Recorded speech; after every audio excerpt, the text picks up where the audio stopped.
Imagine you could change one thing in your business to add a cool $10,000 to your annual income.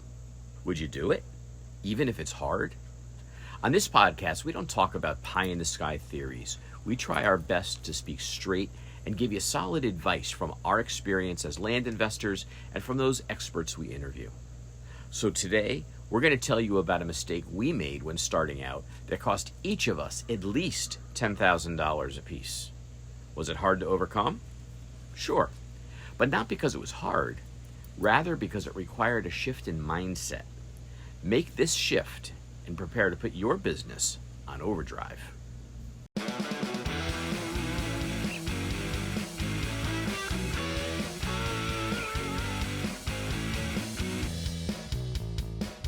Hello, all you gorgeous, amazing land entrepreneurs. Thank you for joining us on the Land.MBA podcast. I am Howard Zonder with my partner in crime, David Van Steenkist.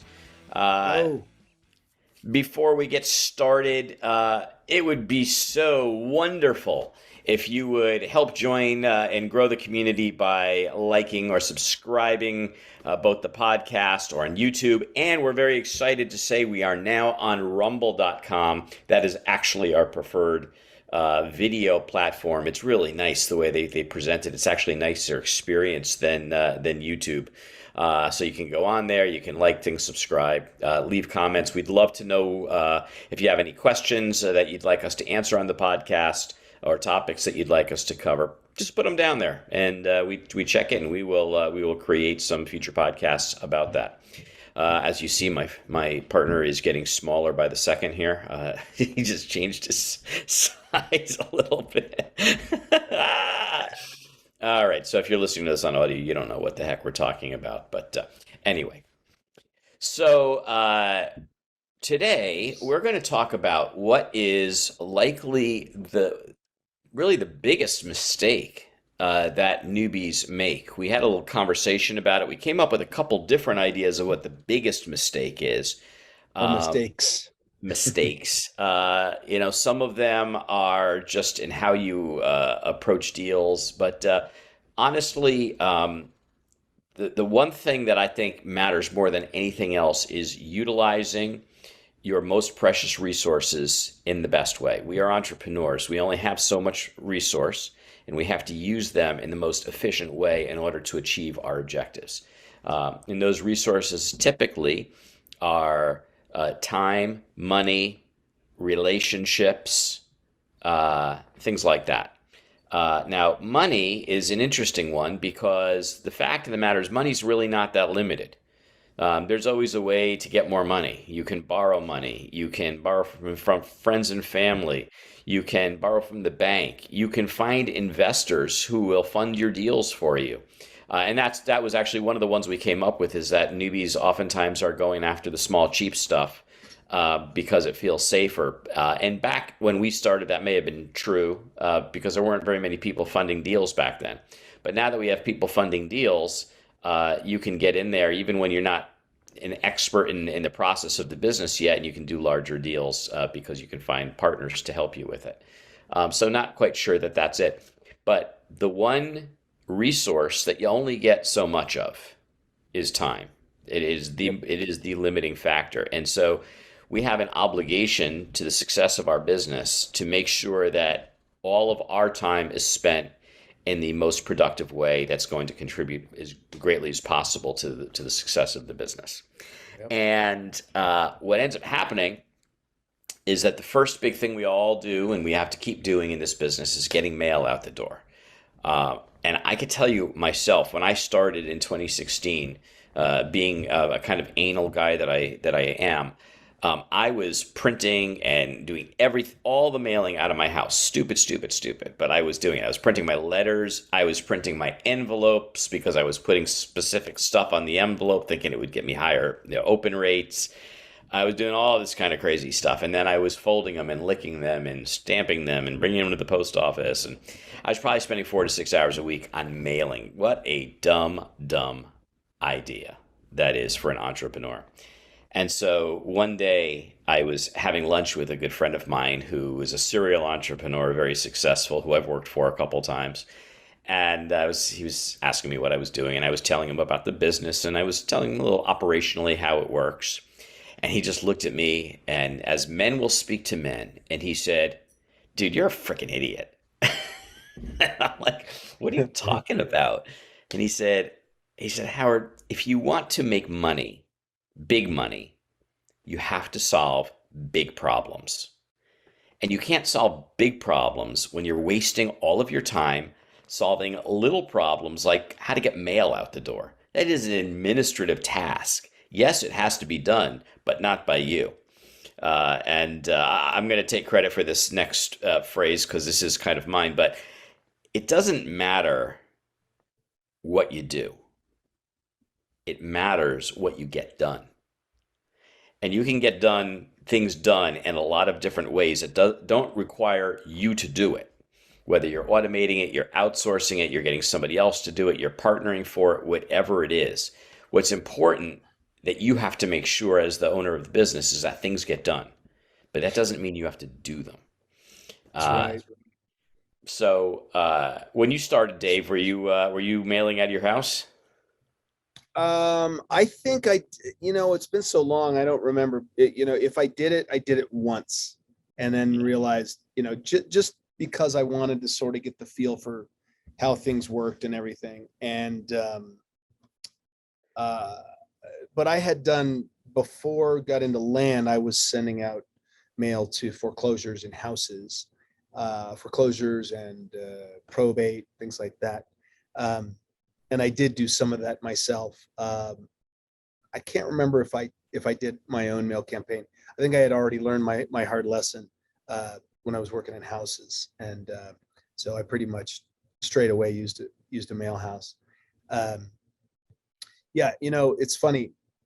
I talk to solopreneurs all the time, and in fact, guys that are flipping houses and are doing, going in there and swinging a hammer themselves. And I ask them, why in the hell are you doing this yourself? I'll save money. Really? Are you really saving money? You think?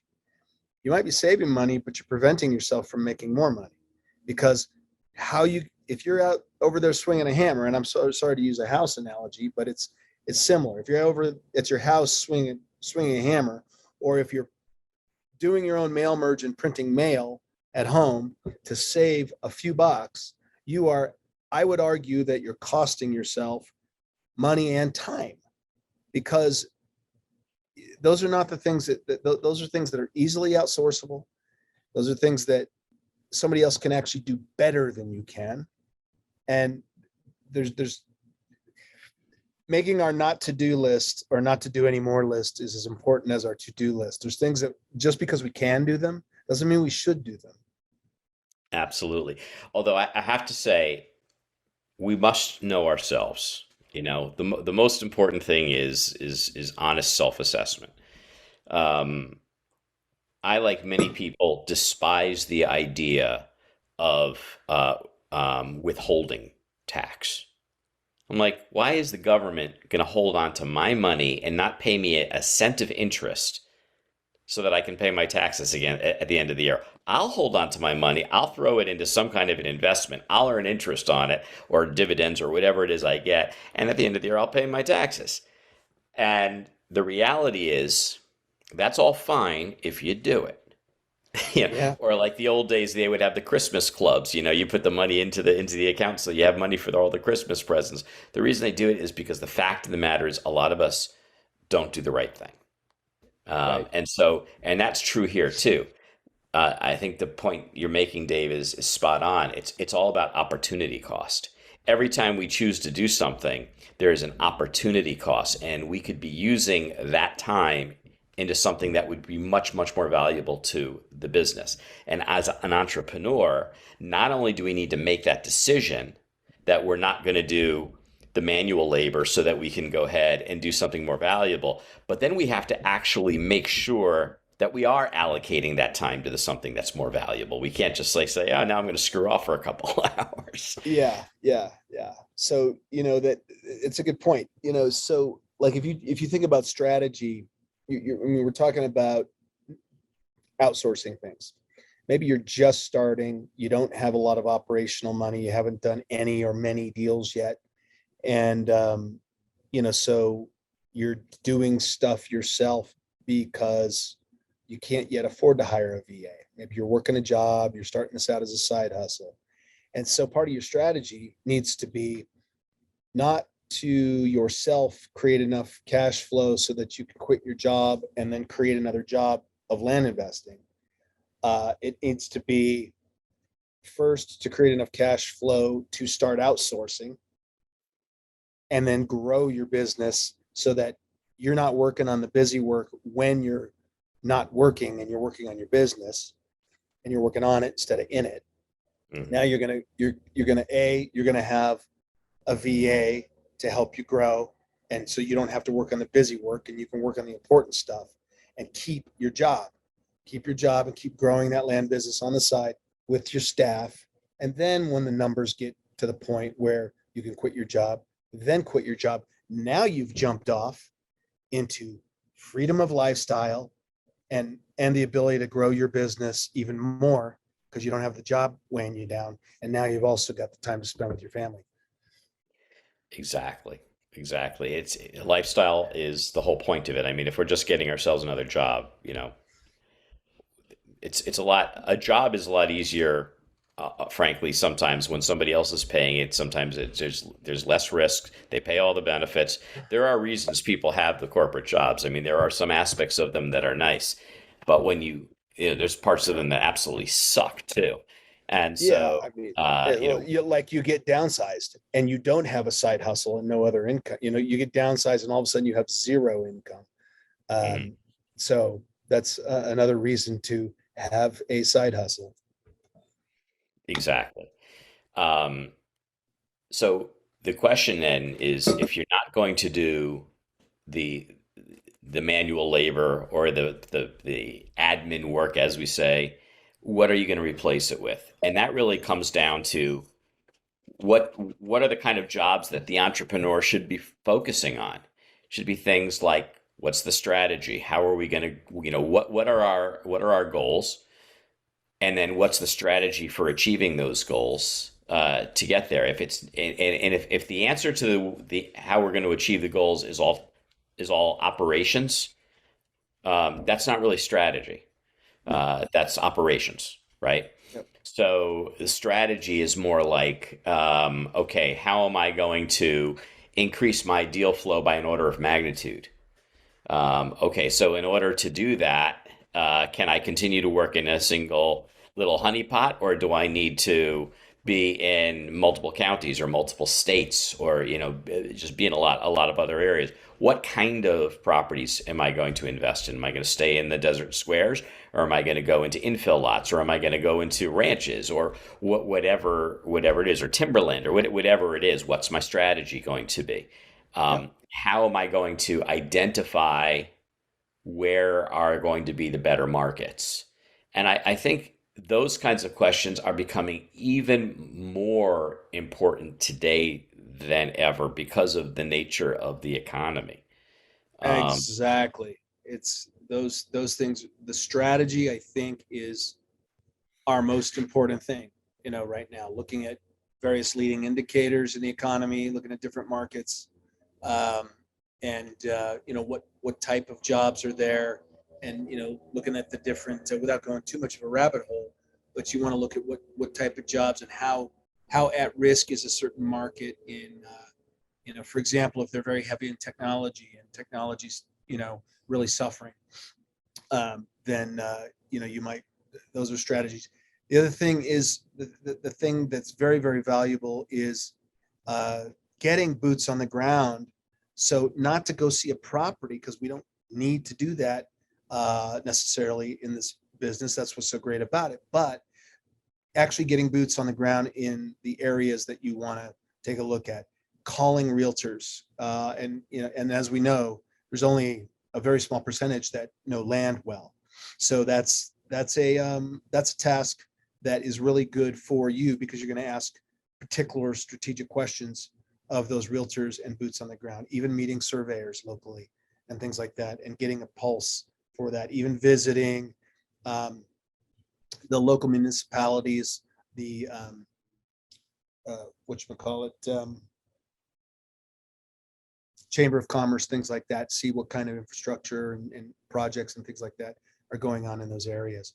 Those are types of strategic activities that can really make a big difference in setting your land business apart from everybody else who's just taking the basic prescription and doing what everybody does, you know. Yeah, when I started in early 2016, the teaching back then was if you throw enough spaghetti against the wall, something's going to stick, right? Just send out to everybody in the county, and someone's gonna call you back, and you'll buy some properties, and then you throw them on Craigslist, and they'll sell. And the truth of the matter is, back in those days, it kind of worked.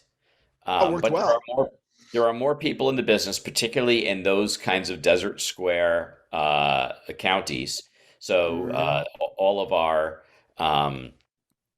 it's a little bit more competitive in those markets. So we have to be a little bit more thoughtful in where we're going after and how we're going to go after those properties. There's the strategy piece. The other thing that I think that we as entrepreneurs need to be focusing on is financing. So are we going to finance it all ourselves? Are we going to use only our own capital, or are we going to use OPM, other people's money? And if so, who are we going to do that with? Are we going to get money from the bank at a fixed rate, or are we going to take on maybe a funding partner who brings some knowledge of the business? And that's a really interesting one, I think, is because that didn't exist really when we started, when Dave and I started. Those funding partners weren't there. But I do remember from my previous life in technology, with VCs and whatnot, we always talked about smart money versus dumb money, and which do you take? Smart money is always more expensive, um, but Yep, that's because they're bringing something to the table. that's right. So they're either bringing knowledge of the business, knowledge of the market, relationships that, and Rolodex that they can introduce you to help you grow faster, whatever it is. They've In got a this great, case, especially if you're starting they help you out, underwrite the property, make underwrite sure the that property. it's a good deal. You know, I think a lot of people start in the desert squares because they're cheap, and you can learn the process of the business with less risk because to your capital because the properties are cheap.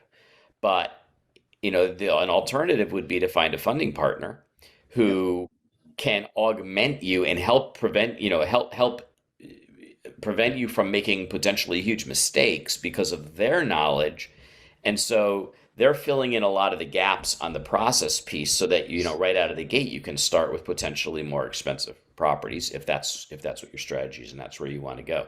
So I think that there are less constraints on people starting out today than there were when we were there. I would have felt very uncomfortable going after a large property. I mean, that's a kind of a Trump strategy. It's like, okay, my first deal is going to be the Trump Tower in Midtown Manhattan. Yeah, I just don't think that's where I was at. So, but now that there are partners out there who can backfill You're not on walking knowledge, around it's with great. bowling balls between your legs. Yeah, exactly. All right. So strategy, funding. What else? What else is the right use of our time? Well, yeah, strategy, funding, and just the high level activities that grow your business. Select selecting markets, doing some of the things like I talked about earlier, getting boots on the ground in those markets and talking to locals, uh, realtors, other people, surveyors, etc. Um, and and really operating. And my business coach tells me you have one job as the CEO of your company, and that is to think. Yeah. That's it. Now, that involves more things, but it takes a little while to get to that point where all you're doing is thinking high level strategy, and then you roll that down to underlings and have them execute it all the way from A to Z, right? I mean, I'm still not to that point in my business yet. Um, but yeah, strategy is a big thing, and anything that you do to work on the business, you know, and Yeah. create a So I think there's system. four things in total that we should be focusing our time on. So the first one is strategy. The second one is financing. The third one is deals and negotiation. So we are the ultimate deal makers in our businesses. We make the final decisions on those deals. And if they're big deals, maybe that requires a level of negotiation that you don't think is appropriate to outsource. I mean, even when we do have, say, an intake manager, most people are going to say, "Okay, you've got the authority to negotiate price within a band, but Yep. outside the band, no." Or if it's a very big deal, you're going to want to do it yourself. And if it's a Yeah. fancy, if it's going to take more, considerable negotiation skills, you may want to do that yourself. Or, it's like the difference At between least part of sales it and business yourself. development, if you will. At least part of it yourself. Like, my intake manager can do, I mean, 100% of many, many deals, but the 10 to 15% that are above a certain size range or have a certain complexity to them, then, she'll deliver that to me with, you know, XY done, and then I can do the Z. Yeah. So it's not like, here you go, Dave, do the whole thing. Right. uh, I mean, somebody might push back and say, "Oh, how do you want to handle this?" And then you create instructions that, all right, you guys do this, this, and this, and then, bring it back to me and I'll take it from there, or something like that. But Which absolutely. brings us to the fourth point, which is organizational management and team management. Yes. So you can do all these things and grow the business, but you're going to need some team, and you're going to need, in order to make the team really function to the point where you've got great ease and confidence to say, look, I don't need to worry about those things because I've got great confidence in my team. At the beginning, you're going to have to build processes, build systems, hire people, and eventually it would be nice to have hire somebody who's just a phenomenal operational person who can sort of be the manager of the team on your behalf, and somebody that you can take a lot more Hmm. responsibility because you know that they can run the show. Now, obviously, those people are going to be more expensive, so you're not going to be doing that until you've got enough revenue coming in the door to be able to hire a person like that. Until that happens, that's you. So, and I get this is the real problem. Like I remember when I was a corporate guy, and I went up to my chain of command and I said, "Look at what you're asking my department to do is more than we have human resources to do. We need some extra positions." And I'd have to fight like the devil to justify getting an extra person or two people on my team. And then you get it approved. That's the easy part. Then all of a sudden you're working because you're working so hard just to manage the workload you have today. And then all of a sudden HR dumps 100 resumes on your desk. And you're like, I don't have time to go through the resumes because I'm too busy doing the work. you know? And it's the same thing here is we got to make sure that we're carving out time to master the organization and the team and the compensation plan and the motivation and the leadership and all those things so that we can develop them to the point where we've got enough confidence that we can kind of manage them almost by exception. Like, I don't need to manage the daily stuff because I know you know what you're doing. I can look at a report and know if things are going off the rails. Um, Hmm. but I do need to obviously know what's going on when something's outside of the norm, and it can't handle that. So strategy, um, financing, deals, and organization and team management. I think those, if you're focusing the majority of your time on those things, you're kicking ass. Yeah. And I think that the challenge that a lot of newbies make is that they're doing all of that themselves, either as a solopreneur or as a person with just a few resources. You're doing too much of the tactics, too much of the operations, and that's going to really stunt your growth in your business. So that's probably, in my opinion, the biggest mistake people make. And if you wanted to narrow it down to a part of the business, it's mailing. Mailing is step one. Once I figured out, oh, I shouldn't do the mailing and I got it off my plate, that was a pivotal transitional point in my business because that changed my whole outlook and the way I thought about my business. Let me just clarify, in case he didn't take the planning the mailing and pricing the Right. mailing off of his plate. Those are things that's kind of the last thing it's really difficult to outsource. Yep. It's possible, but it takes a long time to learn. And so if you're doing So he's talking about outsourcing the printing and mail, actual physical execution of it. But that is something that, you got to keep very close eyes on, even if you get to a point where you outsource it, because it's your single biggest expense, and you want to make sure that things are right. It's easy to make a mistake. And so that is the lifeblood of the business. It all starts with getting the seller marketing out, whether you're mailing or doing SMS campaigns or cold calling. Really, it's not an either or. Those things can get added to mail, but mail is still the best, Mail's the the heart of best it. return. You know, It's the heart. at heart, I'm a marketer, and I believe that in marketing, everything is about testing. When we started, it was, yeah, just get a county list, send everybody in the county. Everybody gets a $500 offer. Everybody gets a 20 cents on the dollar offer, whatever it is, and just throw that spaghetti against the wall. Now it's different. I think we've got a lot of really smart people in this business, and they're thinking, okay, I'm going to divide my list into different ways, and I'm going to set up some A/B tests, and I'm going to do one mailing with the two-page letter, and one-page mailing with the one-page letter, or one mailing with the blind offers, and another mailing with the ranged offers, or whatever it is. And so there's more planning that goes into how you're going to reach out to the sellers in a county. And that is strategic. That comes under the umbrella of strategic, designing how that's going to work. But once that happens, there's still the execution phase. And so how are you going to divide the list up? Are you going to segment the county into different categories and have different campaigns against that? If I was in a corporate role, you've got, all the layers of a corporate organization. So you've got sort of, let's talk marketing. You've got marketing analysts, which are kind of straight out of college. And then you've got marketing managers, and then you've got directors, and then you got VPs, and then you got, CMO. And so there's all these levels.